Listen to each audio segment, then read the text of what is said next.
महाकुंभ वाले वर्सेस मस्जिद वाले, क्योंकि आज की तारीख में यूपी की राजनीति में दो किरदार हैं, एक योगी आदित्यनाथ और दूसरे हैं अखिलेश यादव। इन दोनों बड़े नेताओं के बीच आज की सियासी जंग को अगर एक शीर्षक में समेटना हो तो शीर्षक है महाकुंभ वाले वर्सेस मस्जिद वाले। और ये कहने के पीछे वजह है, उन वजहों को समझने के लिए मैं दो तस्वीरें आपको दिखाने जा रहा हूं। दोनों तस्वीर जरा देखिए।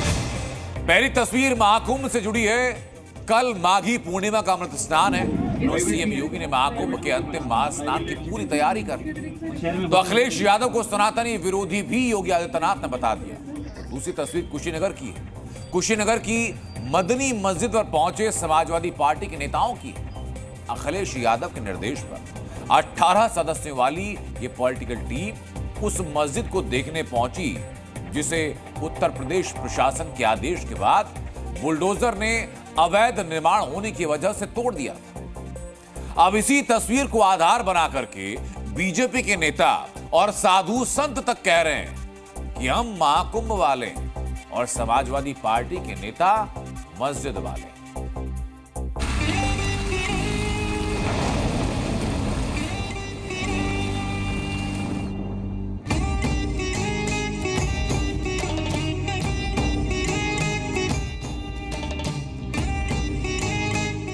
सिर्फ 8 घंटे बाद महाकुंभ का अंतिम अमृत स्नान होना है।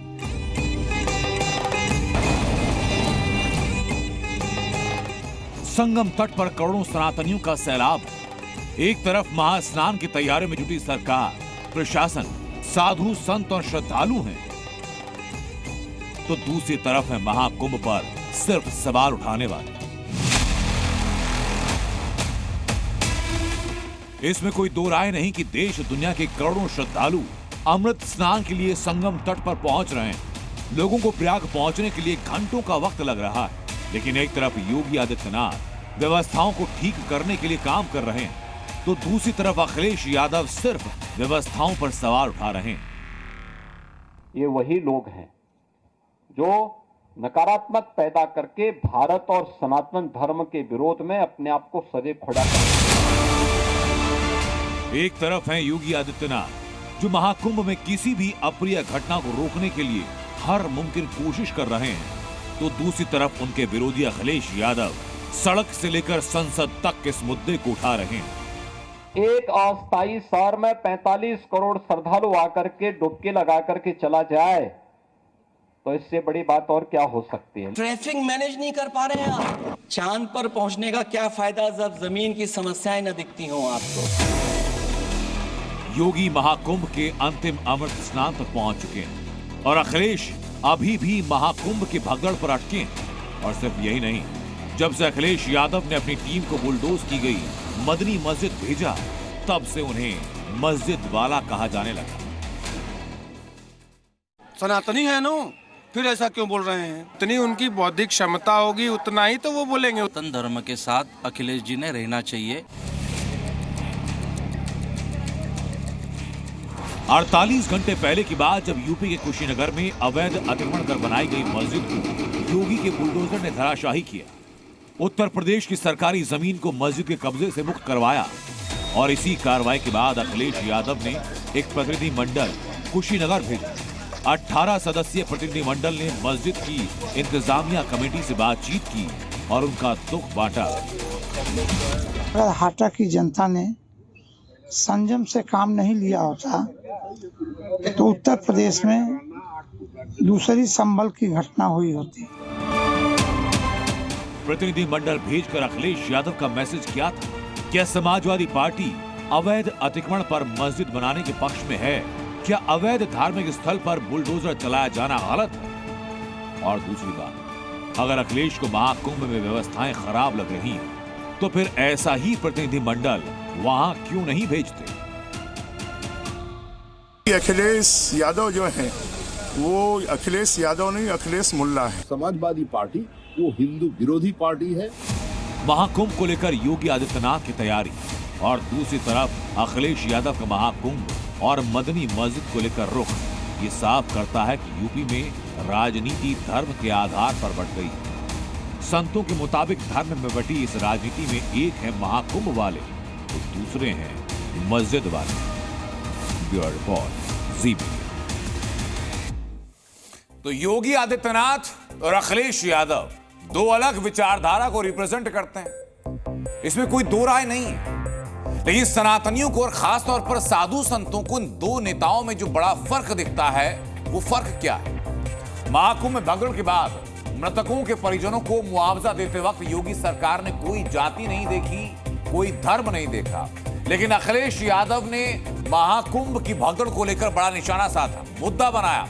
लेकिन पार्टी की तिजोरी से उनके लिए एक नया पैसा नहीं निकला पीड़ित परिवार के लिए, जबकि संभल के दंगों में जो दंगाई मारे गए उनके परिवार को पार्टी की तरफ से मुआवजा दिया। फर्क यह कि यूपी में एनकाउंटर करते वक्त यूपी पुलिस, योगी की पुलिस ना धर्म देखती है ना जाति देखती है, लेकिन समाजवादी पार्टी एनकाउंटर वाले आरोपी अपराधी के जाति देखकर बखेड़ा खड़ा करती है। सपा के कई नेता कह चुके हैं कि अल्पसंख्यकों को इस सरकार में टारगेट किया जा रहा है। तो फिर सवाल उठता है कि आखिर सवाल उठाने में भी ये नेताजी सेलेक्टिव क्यों होते हैं? अखिलेश यादव के साथ साथ विपक्ष भी महाकुंभ को लेकर कई बातें कह रहा है, लेकिन योगी आदित्यनाथ का फोकस क्लियर है, फोकस सेट है कि किसी भी तरीके से महाकुंभ के अंतिम अमृत स्नान को सही तरीके से संपन्न कराना है। और इसी के लिए योगी आदित्यनाथ ने मल्टी लेवल प्लान बनाया। वो मल्टी लेवल प्लान क्या बताता हूं आपको। योगी आदित्यनाथ ने माघी पूर्णिमा के अमृत स्नान से पहले अफवाह गैंग पर स्ट्राइक की। सीएम का आदेश यह कि ट्रैफिक रुकने ना दिया जाए, सड़क पर जाम ना लगे, शटल बसों की संख्या बढ़ाई जाए और बाहरी वाहनों की किसी भी कीमत पर शहर के अंदर एंट्री ना हो।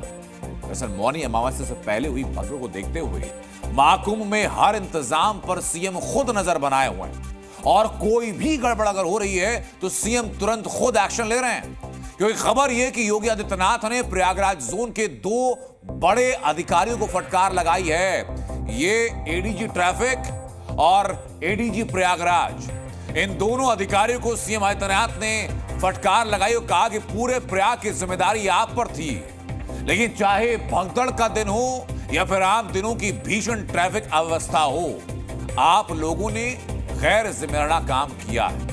खबर यह भी कि योगी आदित्यनाथ ने कहा कि प्रमुख स्नान के दौरान अधिकारी मौके से नदारद रहे और इसी की वजह से अधिकारियों पर सस्पेंशन की कार्रवाई की संभावनाएं भी बन रही हैं।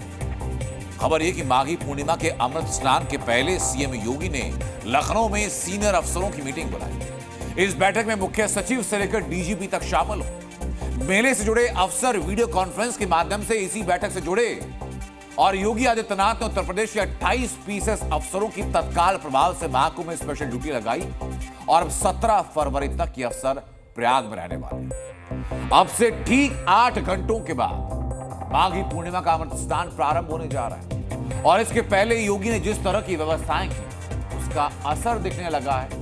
और असर दिखते हुए महाकुंभ में पहुंचे श्रद्धालु क्या कह रहे हैं, ये उन्हीं की जुबानी आप सुनिए।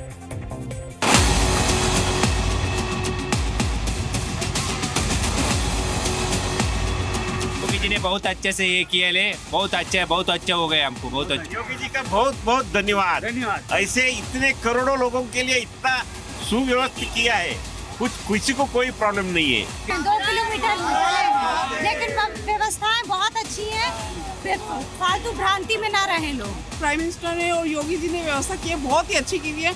सब इंतजाम बहुत अच्छे कराए हैं। पग पग पानी की व्यवस्था है और इतनी सुंदर व्यवस्था है कि मतलब ये महाकुंभ जो इस सदी का आखिरी कुंभ है, मतलब ये सबके दिलों में राज करेगा।